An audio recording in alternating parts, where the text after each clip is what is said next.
Nestled amidst the expanse of four of the Great Lakes lies the state of Michigan, inhabited by over 10 million people and characterized by the unique feature of being divided into two separate peninsulas.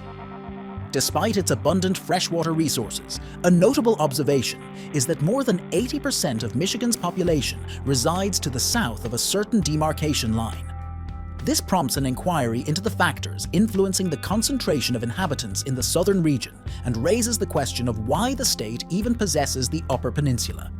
In this exploration, we aim to unravel the geographic reasons behind the disproportionate distribution of its population, shedding light on the intriguing dynamics that have shaped settlement patterns in this state.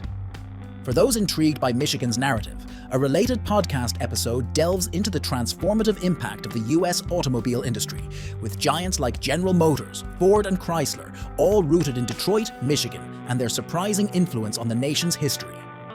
Michigan's history. Situated beneath the region of Michigan, commonly known as the Great Lakes State, the state's historical roots run much deeper than one might assume, despite its status as a relatively recent addition to the United States.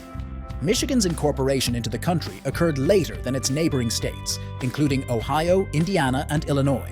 The historical narrative extends further back, intertwining with the indigenous tribes of the area. Native American groups such as the Ojibwe, Odawa, and Potawatomi inhabited the region for centuries before European explorers arrived, engaging in livelihoods centered around fishing, hunting, and trade within semi-nomadic communities, adapting to the region's challenging seasons. While these tribes played a dominant role in what is now Michigan, they were part of a broader linguistic group known as the Anishinaabe, encompassing not only Michigan but the entire Great Lakes region. The arrival of European settlers in the early 1600s, primarily French explorers, marked a turning point, establishing fur trading posts and missions. This interaction led to significant disruptions for the indigenous tribes, including the loss of lands and the introduction of diseases. The region's control shifted between France and Britain until it became part of the United States following the Treaty of Paris in 1783. However, it wasn't until after the completion of the Erie Canal in 1825 that Michigan witnessed a substantial population influx, facilitated by an accessible water route from the East Coast to the Great Lakes. The 1830s were pivotal, marked by Michigan's application for statehood in 1835 and a border dispute with Ohio known as the Toledo War.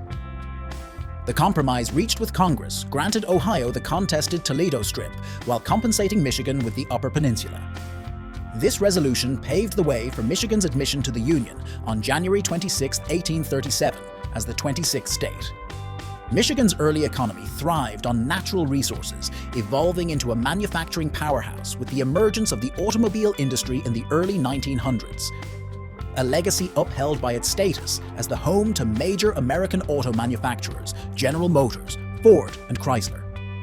Michigan's complex history encompasses multiple Native American tribes, European influences, and internal struggles within the United States, all intricately connected to the state's captivating geography. Michigan's geography.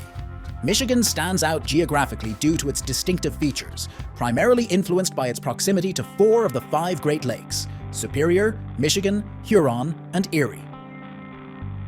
The state is partitioned into two primary landmasses, the Upper Peninsula and the Lower Peninsula, interconnected by the Mackinac Bridge, one of the world's longest suspension bridges spanning just over 4 miles. The Upper Peninsula, constituting about 1/3 of Michigan's total land area, is a vast wilderness with abundant mineral resources like iron and copper, fostering a mining industry since the mid-1800s. Despite being less populated than the Lower Peninsula, the Upper Peninsula preserves its untouched wilderness ambience. In contrast, the Lower Peninsula, exhibiting a more diverse urban geography, is generally flatter and encompasses Michigan's largest city, Detroit.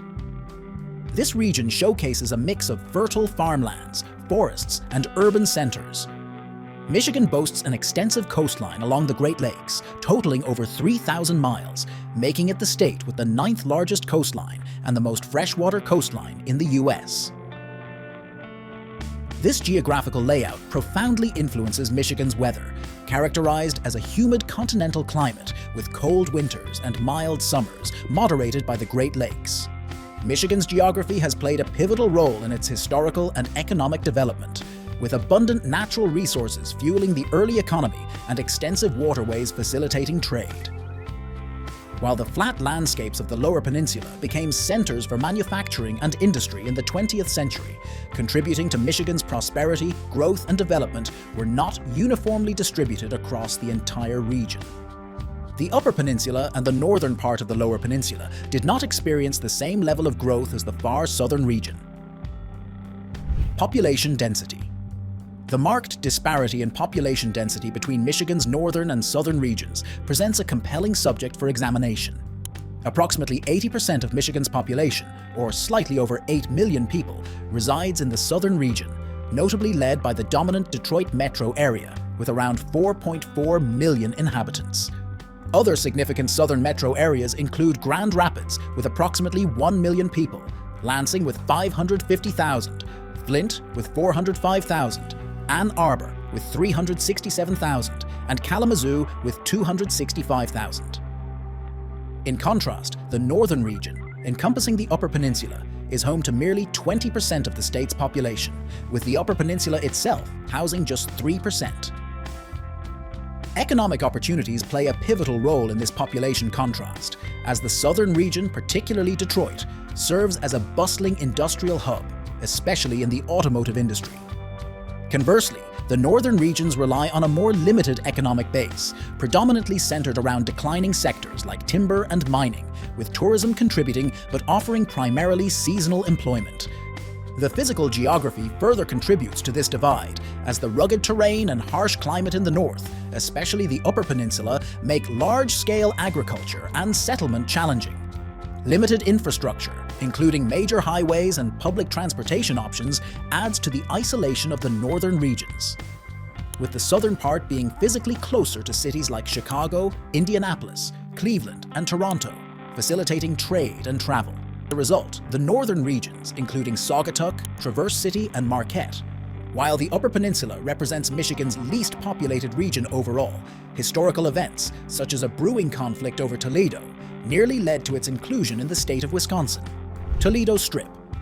The Upper Peninsula of Michigan, despite its geographical proximity to Wisconsin, is politically and administratively part of Michigan, a historical arrangement with roots dating back to the early 1800s. The Toledo War of 1835 emerged when both the Michigan Territory and the state of Ohio laid claim to a region known as the Toledo Strip. This dispute, marked by militias, political maneuvering, and saber-rattling, created a dilemma for the U.S. Congress, as Michigan's statehood was contingent on resolving the territorial conflict.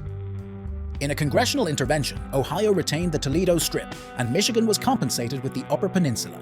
Initially perceived as an unfavorable deal, the Upper Peninsula gained unforeseen significance when rich deposits of iron and copper were discovered during the late 1800s, transforming it into an economic powerhouse. While the Upper Peninsula never reached high population density, it became integral to Michigan's economy and identity. The congressional compromise altered the region's destiny, as it could have become part of Wisconsin geographically. This historical episode has enduring effects on Michigan's economic and cultural landscape, showcasing the state's unique composition of two large peninsulas surrounded by freshwater, fostering significant growth in industry and population over the years, particularly in the southern regions due to geographic convenience for trade.